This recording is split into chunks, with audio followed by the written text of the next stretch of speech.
Singapore Indian couple decorated 120 square feet of invincible sea view room because of a fairy design, often by neighbors, relatives and friends repeatedly ask. When choosing lights for their home, his wife likes warm colors, Mr. likes bright white, 2-year-old baby wants color. Looked at a lot of lights, he likes what she does not like, she likes what he is not satisfied. Although those lights come in different shapes, they emit fixed light when hanged at home, which makes you feel something is missing.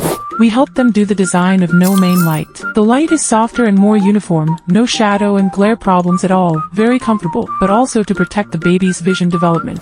The best thing is that you can adjust different color temperature and brightness, and the wife can adjust the warm color when she uses it, which is simple and generous and has a sense of atmosphere. Mr. uses bright white when he is bright, clean and bright, and it is easier to focus. When babies read picture books, they can enjoy colorful storylines immersively. Such a design to turn the space into 3, switch at will. Do not interfere with each other, everyone is very happy. No main light in the bedroom makes the bedtime story and music sleep time more cozy and comfortable.